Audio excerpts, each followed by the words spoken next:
kids, Monica here. Welcome to the Data Podcast for Nerds, where we talk to some pretty amazing professionals and ask them their origin stories, how they got to data, and how they use data to basically solve the world's problems. And then we also incorporate fun bits because we're all nerds here and we all have to have some fun. So today we have the wonderful Tiankai Feng. Thank you so much for coming on the show. How are you doing? Thank you so much for having me. I'm doing well. I actually love your intro just now because it reminded me of superheroes when you talk about origin stories and how you ended up in data and everything. So I feel empowered now. I feel like a superhero right now. Very cool. Good. That's what I was going for. Yeah. Very nice. Awesome. So how about you kick it off and please let us know what your origin story is and how you got into the data world. Sure. So I would say that it started actually very early in my childhood, and I was very interested in math. So I was really like a math nerd in school, and I really liked advertisement for some reason. So I really liked like the jingles and like advertisements, and I was fascinated with how advertisements work and how they make you buy stuff and make you want to buy stuff as well. And that led me to at some point deciding on what I should study. And I decided to study what was called business administration and engineering, which was exactly a mix of marketing and IT database systems. And I was interested in both because of my interest that I mentioned before. And when I graduated, there was this term called marketing analytics that all of a sudden popped up in the world. And it was just the right timing to do marketing analytics because social media was measurable, paid media was measurable, websites were measurable all of a sudden. So I went immediately in that area, and I loved how I could decode the creative sides of things, of advertisements into data points, right? And looking into how actually we can prove behavioral data based on the advertisement that are being pushed out and seeing patterns on what works and what doesn't work and what is cost efficient and what is not cost efficient and so on. That made my entry into the data world, I would say. Then I was fascinated by everything around data because it was more about, okay, if I can measure this, what else can I measure? Where does the data even come from? What else can you do with the data? How do you make sure that data is in the right quality? So I went through a whole journey of different jobs within and different roles within the data space, of being an analyst, of being a product owner, of being a capability lead, and then finally, the most recent one being a data governance leader and also ensuring the data quality is good. And yeah, I'm very excited to get to know even more data such stuff moving forward. But yeah, I think I will be forever a data lover moving forward. Yes. Yeah. And data's everywhere, so it's really easy to love. Absolutely. Absolutely. Yeah. What would you say your favorite role was and why? I think my favorite role was probably my very first one when I was an analyst. And I think the reason for it was that in that role, I realized that I had the superpower of being able to translate data to insights for others. And I didn't know about that part about me up until that job. So when I finally was able to see things in the data and basically make it like a narrative of what the data means, and then being able to convince back then my clients, because I was on the agency side, that they should change something in their decisions. And they were like fascinated and really appreciative of what I had to say. That blew my mind. It was like, oh my God, so I'm actually a data translator. This is so cool. It's like 2 languages and only I can speak them. That had, I think, the biggest, effect on me to be able to see myself having a strength for that. Everything else was also great, I think, so far, everything in my career. But that one was definitely a game changer in terms of my attitude and the way I saw myself working in data back then. Yeah. That's awesome. I really like the translator aspect as well. So when I had my role as an auditor, that's what I had to do, where Right. I was talking with the technology people and the business people and kind of, letting them figure out what each other were saying. Absolutely. And I think it's even better if people don't like being able to be a translator also means people have to trust you that you're translating it right and you're not having any hidden agenda, right? So there's so much about how you show up as a person too, that you have to seem authentic and trustworthy to be able to do that. So if you're at the final end, finally somebody actually changes their mind because of what you had to say, then I feel like it's like a huge success already, because everybody can be so cautious and skeptical about things nowadays anyway, right? So if people actually trust you to be a data translator, it already means a lot, I would say. That's a really good point. Trust. Would you say that you're working towards a specific goal in your next steps in your data career, or are you kind of just like going with the flow and whatever exciting comes your way? I think long term, I would love to be a chief data officer at some point. I feel like being on a C level means I have my ambitions towards leadership, and I want to really be on the top of making certain decisions. But being a chief data officer also is ingrained in the data space and still is very much focusing on making data a value driver for any organization, right? And I think that would be really the top goal. And if I could do that for any exciting company or any exciting organization, that would be really great. I feel like that only also happened after my last career change when I moved from analytics to governance. Because before that, only being on the analytics side, really, I feel like now in hindsight, only showed me one side of the data area, right? And Mhm. that was only using data and then making something out of it. Also, a lot of data science as things as well. But being more before the data is being used there to look at governance and management and engineering a little bit too, really opened my eyes to say, wow, there's so much to do in data. Like really the whole data lifecycle of making that good takes a lot of work and is really exciting too. And that I think put me on the track of wanting to be a chief data officer at some point. But yeah, that would be something I'm working towards. Who knows if I'm gonna get it or when I'm gonna get it. And then maybe I will have a new goal, but for now that's my goal.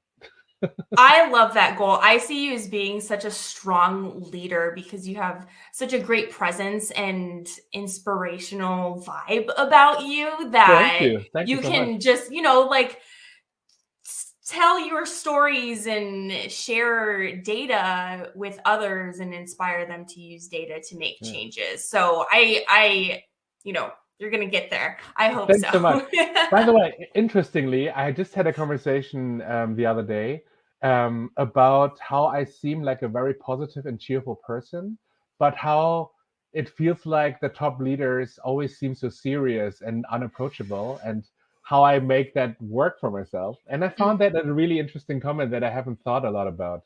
But what makes actually then a data leader successful, right? Because it shouldn't be that way that data leaders all have to be serious and very distant, but they should be approachable because all data needs to be is approachable anyway, right? So you need that top leader of the data, of course, to be approachable too. So Mhm. I have not compromised any of my values yet, and I will stay the way I am for now and hope that it will still work out. Is what I'm Good. saying. Stay the way that you are. Be yourself. I love Exactly. that. Exactly.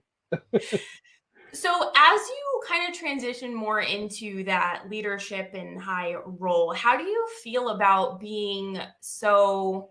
I'm going to use the word disconnected from being hands-on in the weeds. It's a transition that a lot of people have, and it's like sometimes I know for myself when I moved into leadership positions, I was like, I want to get my hands dirty. I want to still be in the weeds, but you also have to make those leadership decisions, talk with the stakeholders and Mhm. whatnot. So there is that disconnect. So how do you feel about that?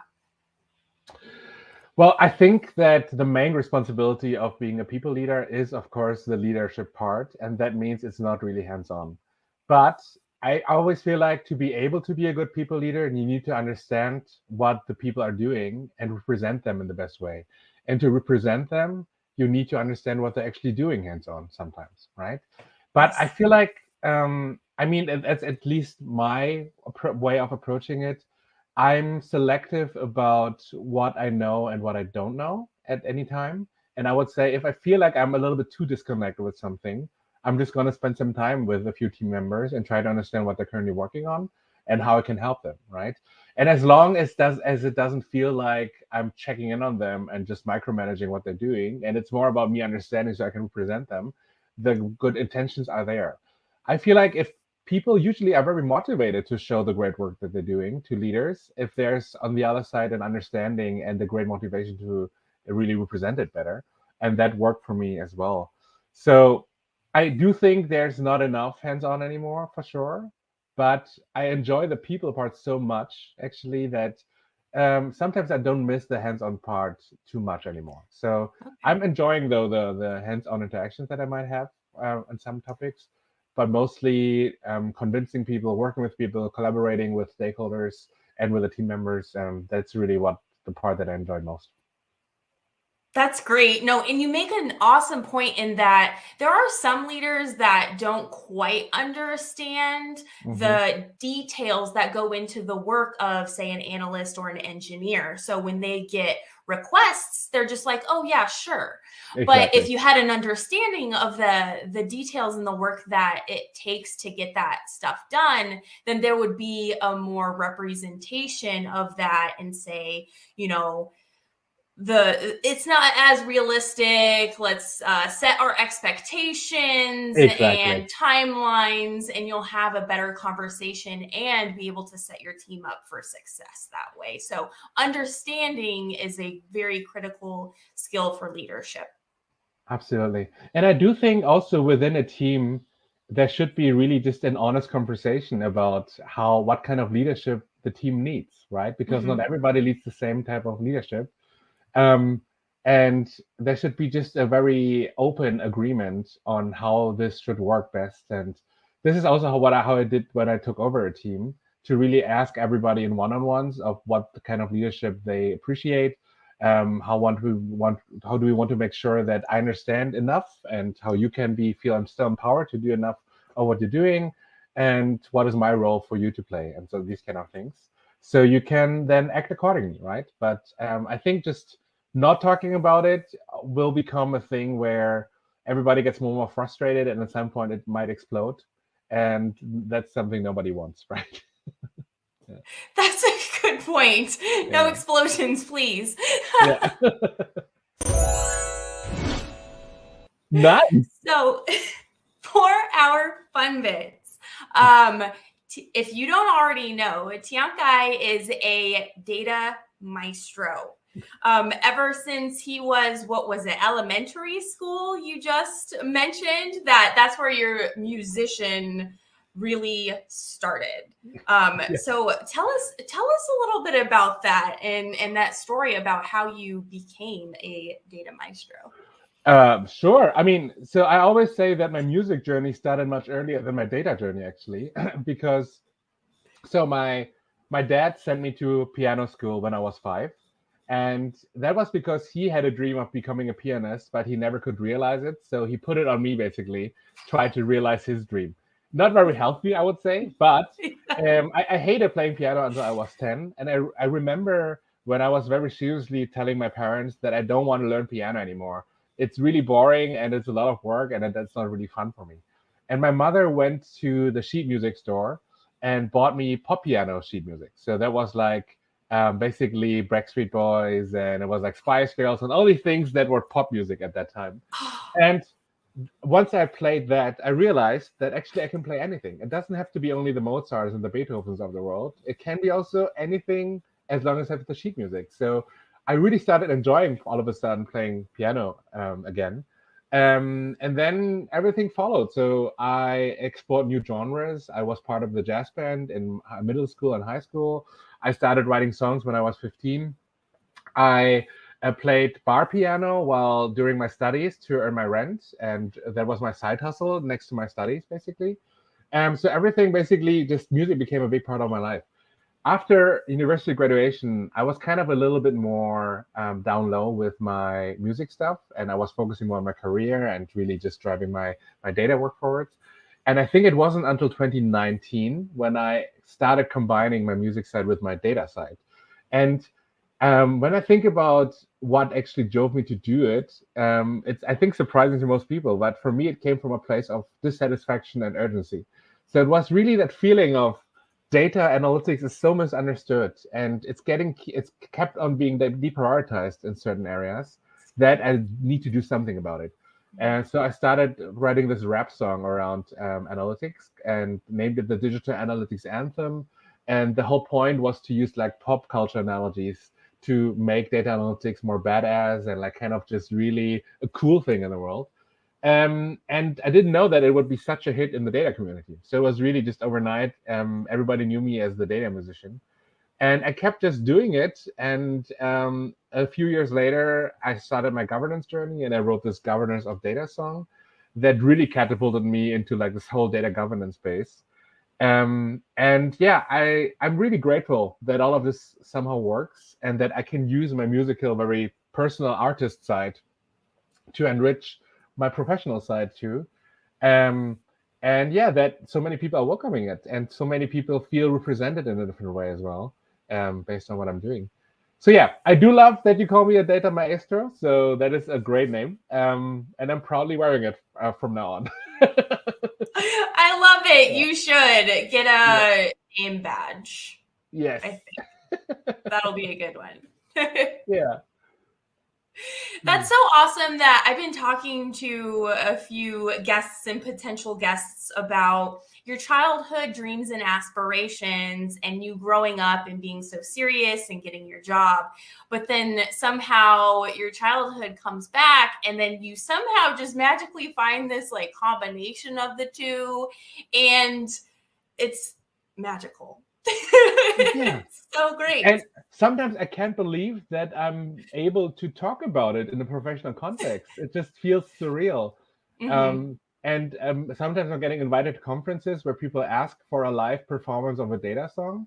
And I feel like, how is this even possible? How does that even work? It's really magic, as you said. So I'm really, really grateful that I'm able to do that with my life. So it's really good. Yeah. That's awesome. And I'm glad that you're sharing yourself with others and inspiring others to share themselves as well. Absolutely. Speaking of, Yeah. so Tiankai and I, we did a collab together. He Mhm. encouraged me to unleash my dancing abilities. I have a dancing background, and Yes. we put together the data dance. And let me share a little bit. Take a break. That's it. That's it. That's a little snippet. That's all we're given right now. Oh wow!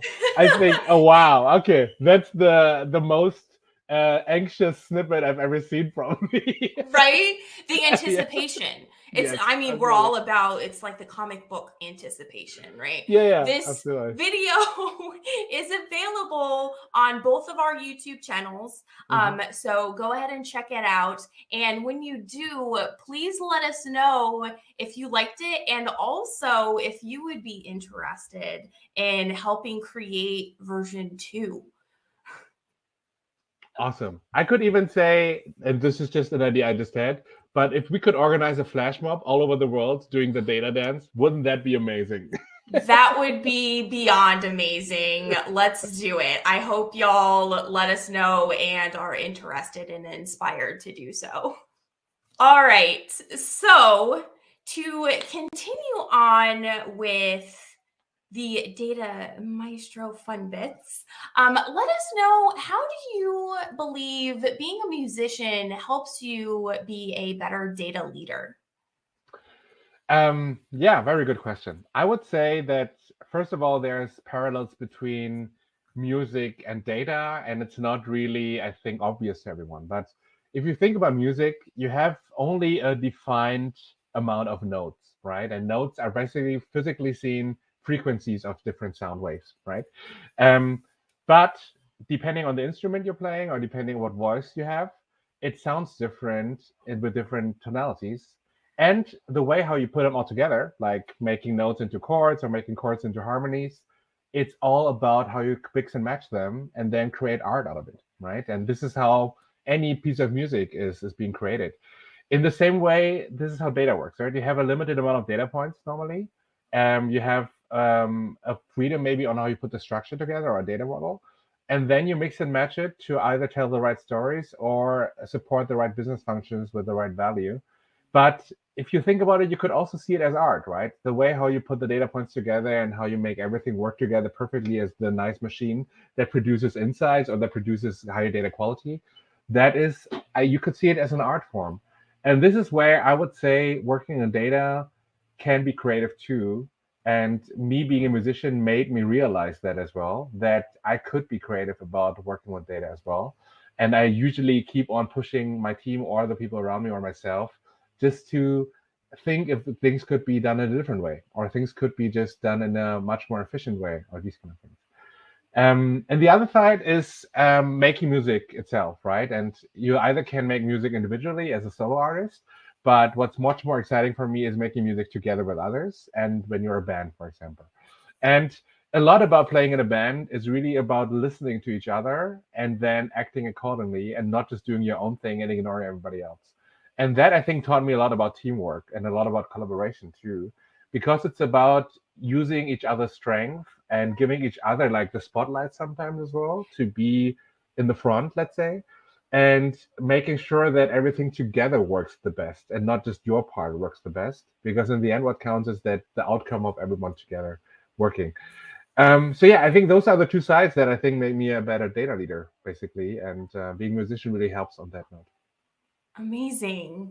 Now, you mentioned that you push your team to try to think and be more creative. Do you have any examples on how you do that? Yeah, I mean, let's say in data governance, the most common challenge is getting data owners and data stewards to commit because people usually don't understand that data owners and data stewards need to sit outside of the data governance functions and they need to sit in the business functions. And for people in the business functions, either they're scared or they're just reluctant to take on any additional work. And so it's really hard to get them to commit. And I felt like trying to convince them that way and say, do it, please, because we need it, is not the way. Because basically what you're saying is this is what I need as data governance, but not what you need. So instead of going that way and just trying to one-sided give them arguments why data governance needs it, we kind of try to internally make it a campaign almost. And we try to actually go for data heroes. So actually in the topic, right, we try to market data ownership and data stewardship as superheroes with superpowers and having the privilege to be able to make decisions about the data. And it worked really well. I mean, it didn't be like immediately overnight cause many data owners and data stewards, but at least it broke the ice a lot. And it's actually helped with a much better conversation about the topic because people got curious and really entertained by it first. So we could actually start on a much better note to talk about it.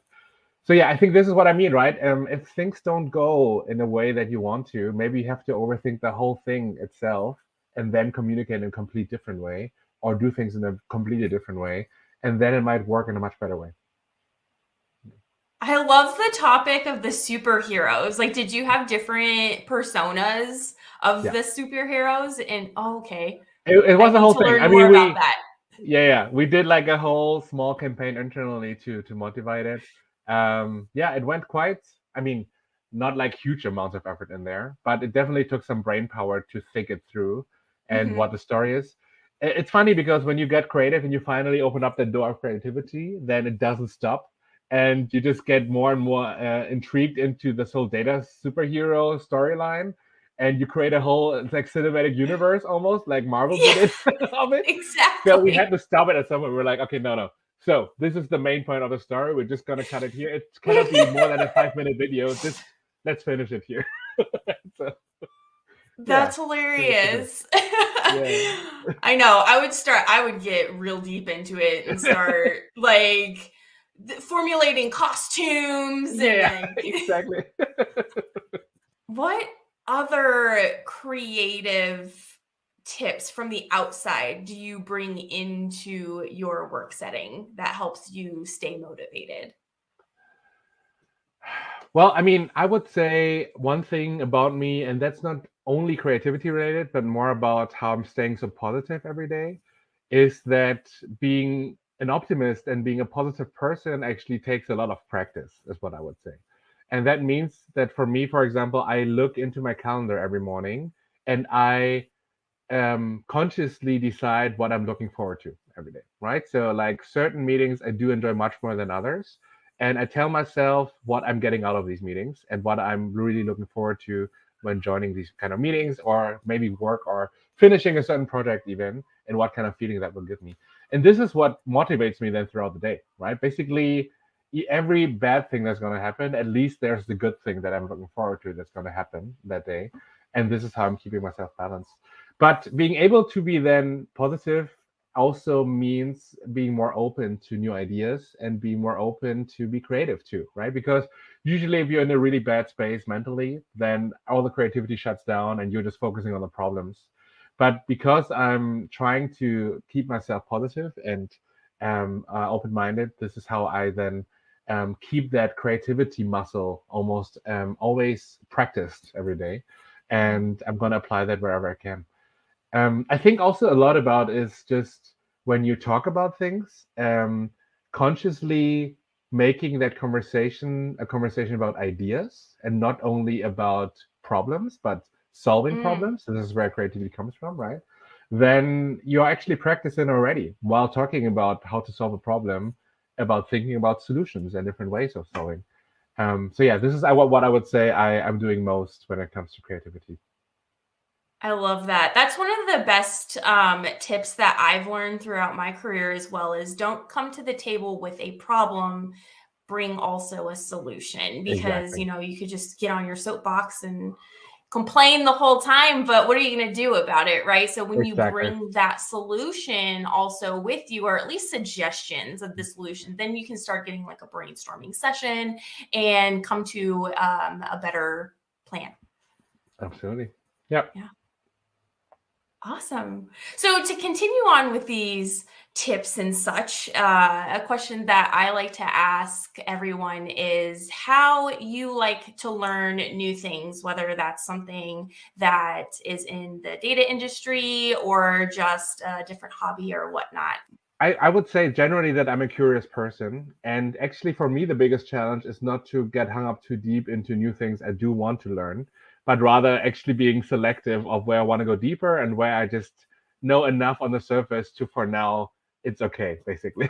But this having said, I do am an avid reader of newsletters. So I do have like a few industry newsletters, but also just like newsletters about productivity or newsletters about psychology and newsletters on like kind of all kinds of parenthood, for example, for me. And whenever I feel like there's an article that made me think a little bit more, I would decide to go a little bit deeper. And maybe that means reading like a whole book and getting deeper into it. But maybe it could be listening to a podcast that's really focusing on that topic. Or it's maybe just going onto like a online course and just learning really in a more academic way about it. Um, I would say it generally is my mindset that keeps me about learning things, that makes me learn new things. And I'm deciding then whenever what I'm in the mood for to learn further about it. Um, I would say that after now having two kids that are very young still, with 3 and 1 year old, I don't have that much time to focus long time periods anymore on doing things. So I learned to actually learn in snippets and trying to just continue quickly too, because it's easy to lose the thread if you have to every 5 minutes get up and do something, right? But I kind of practice in my head just to like, okay, remember where you were. Okay, and then I continue exactly from where I was and just have that in my mind. And I have to say that helps me a lot at work too, right? Just like not losing the thread and being able to, in short time span, still remember everything really became a very helpful trait that I got over time now as well. So yeah, this is how I would learn new things. What is your top newsletter and your top podcast that you're listening to and reading right now? The top newsletter actually is one from an app called Refind, and I don't know if other people might be aware of that app, but Refind actually already is a curation of different newsletters, and it somehow is like a little bit AI based and a little bit peer-to-peer review based, but it works that it already curates the top most important links from different newsletters that are tailored to me. And there's really a mix of all kinds of things. There's like productivity involved. There's also data science, data management, data governance things involved. Sometimes it's also about just a mindset that you should have at work or like a management tip. But that's like the most regular one I read every day because it's always like in a very compact way. There's a curation team that actually summarizes articles already on your behalf, basically. So those top 10 links are very fit to what I'm doing and what I'm interested in. Podcast wise, I started being a really big fan of the Huberman Lab. And that goes really deep into science, actually, about all kinds of things about the human beings. So it's also into physical and mental health. And I don't know, there's something fascinating about going so deep on one particular aspect. So, for example, one episode was only about sleep and what sleep does to your body, why people need different amounts of sleep, how you can actually make sleep as productive as possible. And then, like really academically deep into it, that afterwards I feel so informed about it that I feel like I have to do something with it, kind of effect. Interesting. How do you But I make can, sleep productive? yeah, like the most, like sleeping the least amount, but still being the most rested, right? That's what I Okay. mean with being productive. Okay. Right? So least amount of sleep, but most relaxed afterwards and most refreshed, and these kind of things. So yeah, that's the podcast I would say that I'm enjoying the most. And I think one of the reasons is that it's so out of my usual day to day because I don't deal with any biology or psychology every day. That just going so deep on something completely different just is really enjoyable for me. Yeah. You need those different resources to keep your mind as creative as possible, I think. Exactly. Yeah. Awesome. Well, do you have any last words or recommendations for the listeners? I would say maybe I end with a quote that I love from Picasso, and that is the enemy of creativity is common sense. So what that means is that creativity happens if you feel like it doesn't really make a lot of sense, right? But this is where you should not stop. You should actually push forward and try something new. And don't be afraid of failure. But just really, if you're creative and you're trying to be creative, get it out in the world. What's the worst that can happen, right? So really just try to be creative as much as you can. I love that. You are such an inspiration. I gotta go out there and do some wacky stuff. More wacky stuff. Yes, please do. Yeah. Well, thank you so much for coming on the show and Thank you. sharing your awesomeness with the world. It is very much appreciated. Can you let us know or let the listeners know where we can find you? Sure. I have three main presences. One is on LinkedIn, obviously, so feel free to connect with me anytime. I have a YouTube channel where all the music and like music video stuff is hosted. And for my original music, I also am on Spotify, and people can listen, for example, to the Governors of Data song that I mentioned, or the Digital Analytics Anthem, and yeah, listen to it there. Thank you. Thank you. And as always, folks, happy learning. Happy learning.